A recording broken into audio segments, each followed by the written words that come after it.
An emperor was worshipped by thousands, was forced to walk like cattle, trekking 2,500 kilometers step by step, taking more than 3 years to be escorted to the enemy's stronghold.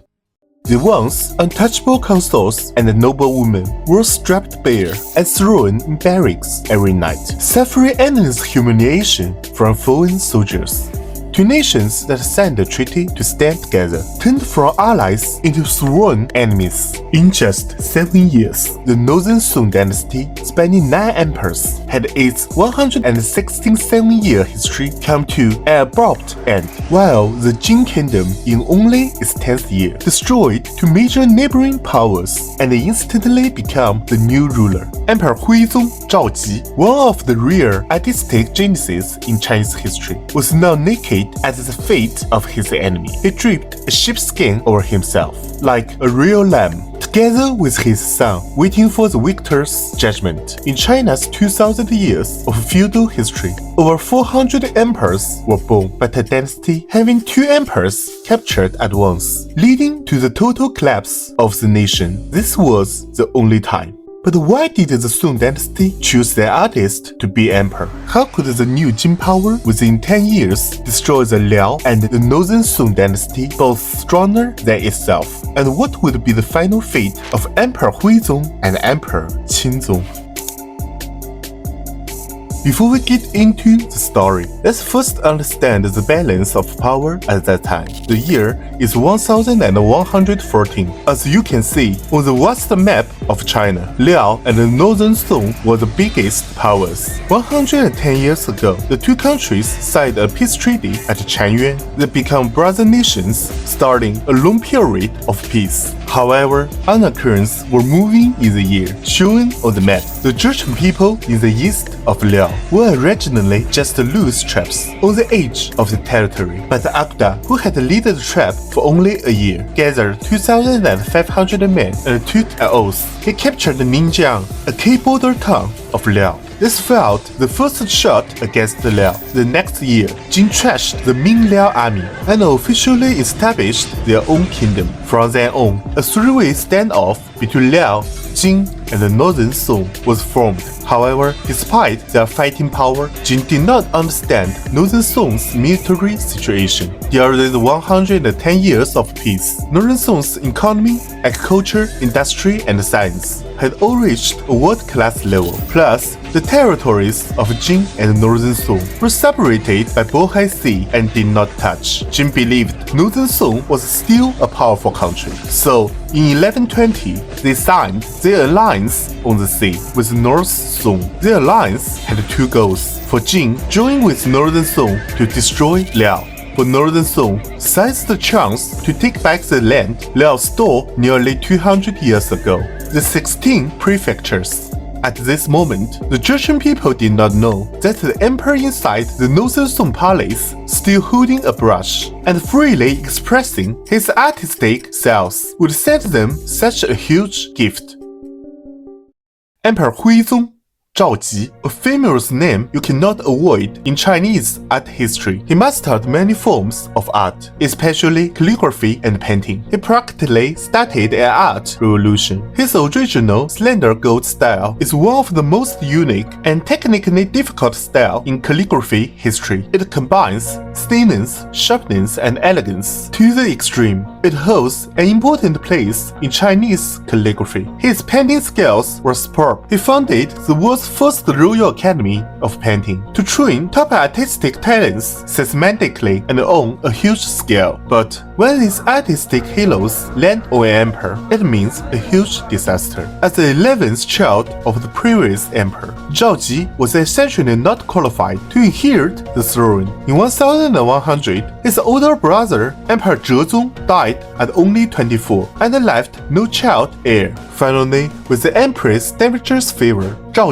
with his furious nature and old ministers hated, sat on the dragon chair that would drop him into hell. His true nature was soon revealed. He trusted corrupt officials like Cai Jing and Tong Guan, known later as the 6th thieves, they stole massive wealth from the people to satisfy their own growing greed. The consuls he married numbered 143, just counting those with titles. Including maids, the number reached 2,600. Among them, 18 noble women become tools of Jin to humiliate Northern Song. Extreme pressure-seeking created countless refugees.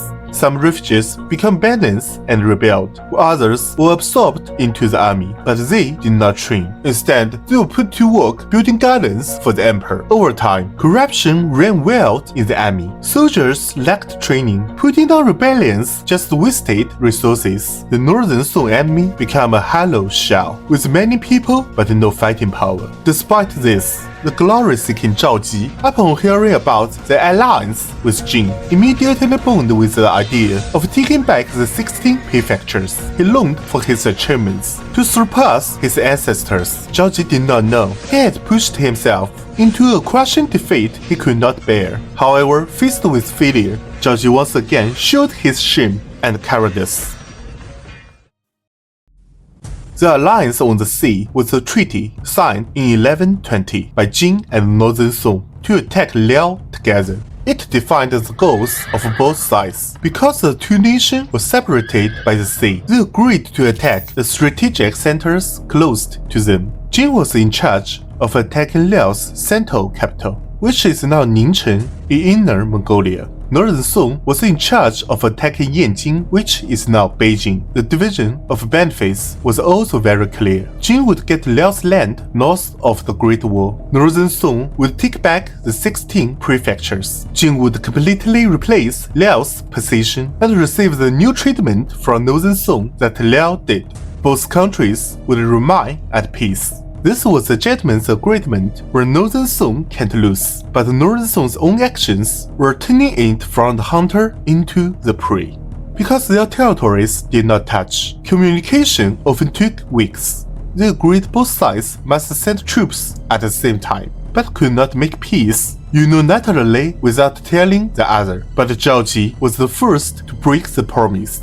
Zhao's attitude towards this war was simple: pick up a bargain. First, he put the cracked Tongguan in charge. Then, he did not send troops as promised. Zhao thought Liao was already finished. He could just wait for Jin to come south and attack Yanjing, then send his troops to take over. However, Akuda was not stupid. He told Northern Song if they didn't send troops, he would not go south, and the 16 prefectures would not be returned. With no choice, 150,000 troops, thinking they were just there to receive Yanjing, and reluctantly walked north. At this time, it had been 2 years since the treaty was signed, but this battle became the most shameful fight in Northern Song's history.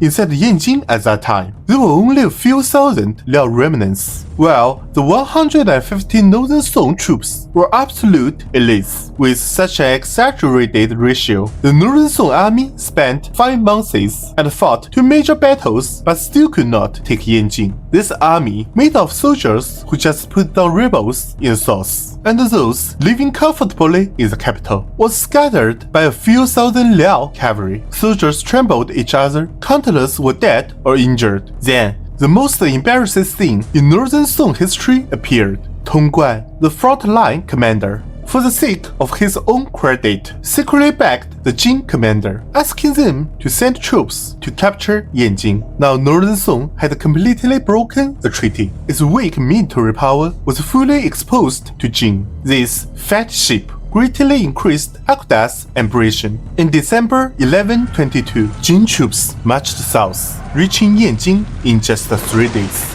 On December 6th, Jin captured Yanjing. It took only 6 days in total. Unfortunately, Akuda fell seriously ill on his victory journey home and died the next year, so Jin passed its military action against Northern Song to digest Liao's territory and stabilize power first, before planning the war to the south. At this time, Zhao was secretly happy about Akuda's death. He thought Jin would surely fall into internal chaos, but he did not know that the one coming to power was a military regime that was younger, hungrier for expansion, and had no feelings for Northern Song. In 1125, facing the undefended nature barrier of the Yellow River, Jin troops launched a blitz attack. The Song troops guarding the river collapsed without fighting. The Jin army marched massively toward the capital. Zhao Ji, scared out of his wits, immediately passed the throne to his son Zhao Huan and hid in the south, only returning after giving up land and paying money. 1 year later, Jin troops surrounded Kaifeng from two directions. Jin soldiers looted Kaifeng for months, gathering countless treasures. Zhao Ji and his son, the two emperors, along with over 3,000 consuls and maids, were captured. Northern Song fell. History calls this the humiliation of Jingkang, and these 3,000 people were about to step onto an endless road, a road to hell. When Zhao Ji was on throne, he had a personal hobby, simulating communal life. He wanted to experience street life, but didn't want to leave the palace. So he built a street the palace. He made palace staff dress as vendors, beggars, and bartenders, and he played there with his favorite consuls. So, an incredibly heroic situation appeared. The real streets outside were suffering and poor, but the fake street inside the palace was incredibly prosperous. Zhao Ji definitely can't imagine back then that this light-hearted roleplay would become reality in the future. In late March 1127, Zhao Ji and Zhao Huan said goodbye to their ancestors and walked out to the northern hunting road of no return.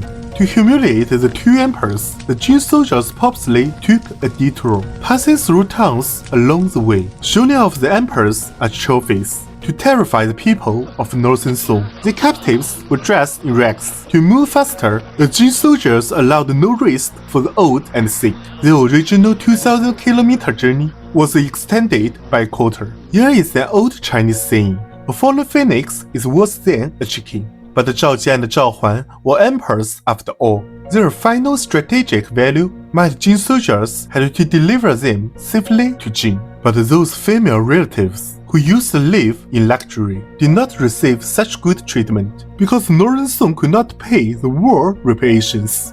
The Jin soldiers ruled. One royal consort equals 1,000 gold ingots. One clan noblewoman equals 500 gold ingots. Jin soldiers humiliated this noble woman daily.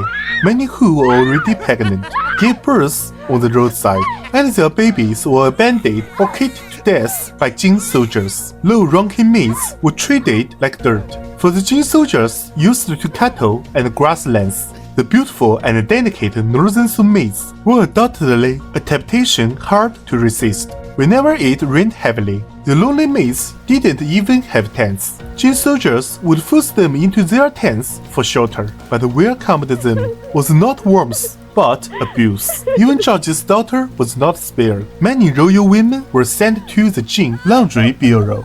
Although named for laundry, it was actually an official military brothel. This included Zhao Ji's daughter. Finally, after a hard track lasting 2.5 months, the captives arrived at Wuguo city.